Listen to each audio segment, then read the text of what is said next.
non-military, with diplomacy, with sanctions, with mobilizing the international community. Disastrous for him. Because you see, you don't talk about solving the Palestine-Israel conflict unless you think ahead of time what it's going to take. Because if you raise the yardstick and you don't, you know, it's like saying you're going to promote democracy and people really don't get it in your head. Yeah, you can make some criticism of the Egyptian government and of this other government, but are you really going to be willing when it looks like they might be voted out, where you're going to come down, to think that through? So, of course, the Bush administration couldn't deliver. Mr. Obama came in and he promised a vigorous pursuit of both defending Israel but having a Palestinian state and resolving that in his first term. Now the word in Washington, both from members of the administration, from the Senate and others, is second term. Now, think about this. Not only do you have the whole history, and you have people who've been living in the camps 3 or 4 generations, but just take the example of Haiti. Suppose we announce tomorrow, we've done a fair amount in Haiti. This is still horrific, but let me tell you, we're coming back in 3 years. Obama says, Haiti is #1 on my agenda, but in my second term. Right now in the interim, it's jobs, jobs, jobs, and we can't address it. On Palestine and Israel, the president cannot afford to be put in a position where that issue is not addressed. Obviously, he's got problems. The leadership on both sides is nothing to write home about. To have a combination of Netanyahu and Lieberman is beyond belief. To have Abbas and Haniyeh and the inability of Palestinians to put it together, okay?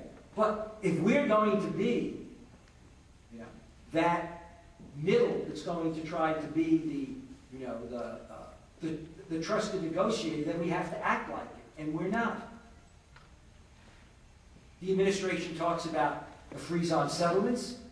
It should have been an abolition of those that are illegal. A freeze, that's not exactly, a horrific first step. Netanyahu ignores it, says we're not going to listen to it. Then he announces an almost freeze. At the same time, land is being taken over in the West Bank. Moves are being made moves are being made in the West Bank, and also the siege continues of Gaza. This is an enormous problem for the president. It's absolutely contentious.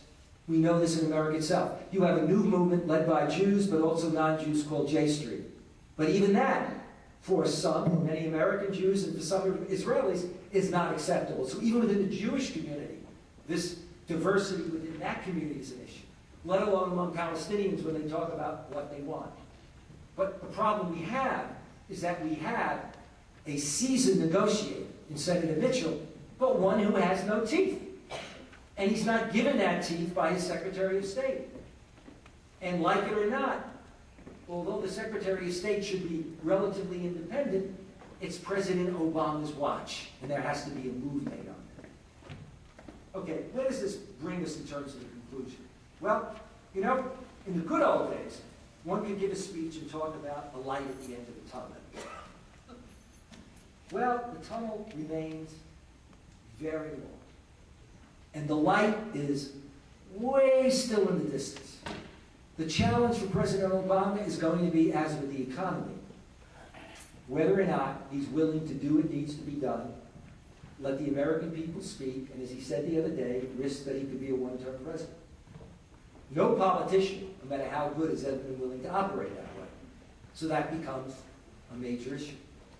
For our part, in terms of our conduct of foreign policy, we have to look much more closely at how we engage in the region, i.e., American military presence has to be pulled out as fast as can occur, because all it's going to mean is more dead Americans and lots more dead local people, and it's not going to be any great resolution.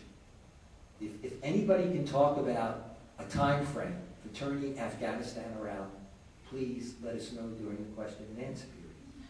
I mean, it is just, look at what happened. The Afghans joined together, drove out the Soviets. Everybody expected them now to put in place a government.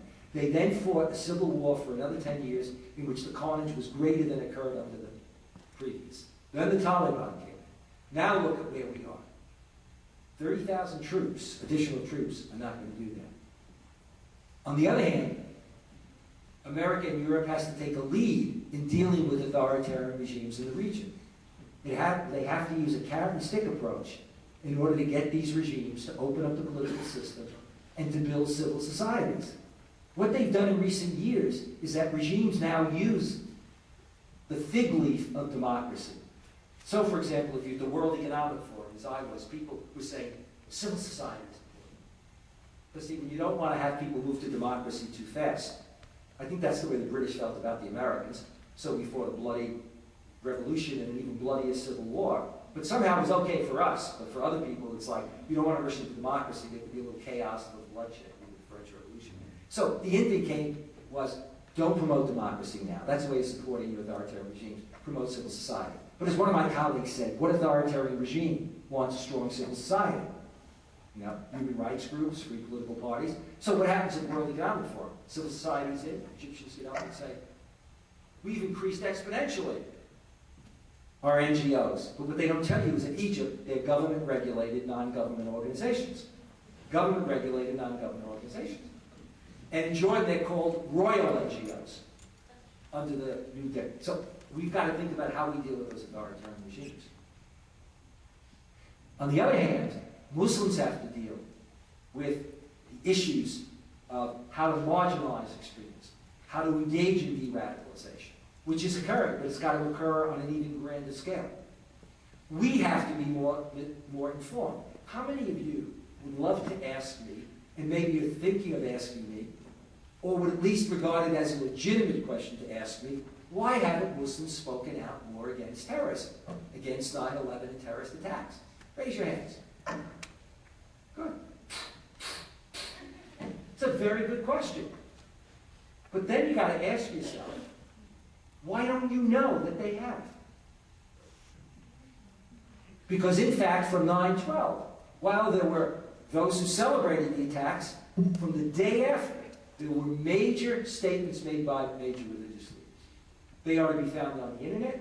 You can find them in my new book, published last week, called The Future of Islam. I've got the websites there. Major statements have been made. How many of you have ever heard of the Amman message? How many of you have heard of Common Word? These are all major statements that are out there. How many of you read Tom Friedman's columns in the New York Times, or have heard of Tom Friedman? Okay. Tom Friedman has written twice in the last 5 years raising that question. Until they speak out, okay? Twice I have written to the New York Times and said, Tom, you're too bright to be that stupid, which is what my father would always say to his sons. When we got older, got our degrees and disagreed with them. And basically say, Tom, you've got researchers. You've got to know this, but here are the websites. You want to see all the statements that have been out there? That letter never gets published. 5 years later, Tom Friedman makes the same statement. The fact is, media are driven, and it's understandable, by conflict, by conflictual discourse. Put your TV on in the morning. What are the first things we see? It's conflict that grabs. The reality of it is, these statements do not get published. In the midst of this question, why don't they speak out? 300 leaders, Muslim leaders from all over the world, addressed the issue of violence, terrorism, and extremism. Reuters covered it. The Washington Post gave it one paragraph. No other major American newspaper covered it at all. So we've got a lot of work to do. And the work, in terms of the theme of tonight, is to realize that just as you don't equate all Americans with what some American presidents might do, you don't equate all Jews or Judaism with the fact that you had a terrorist, or actually a religious zealot, who in the name of religion assassinated their Prime Minister Rabin. You had another zealot, Baruch Goldstein, who walked into a mosque in Hebron and slaughtered Muslims praying. We don't say, there go those Jews again. That's Judaism. We don't equate the injustices of Catholicism from the Inquisition to pedophilia, or of Catholics, okay, to all of Catholicism. The same kind of distinction has to be made when we deal with the vast majority of Islam and Muslims. Otherwise, the risk is we undermine the civil liberties of our fellow citizens at home, and we endanger the mainstream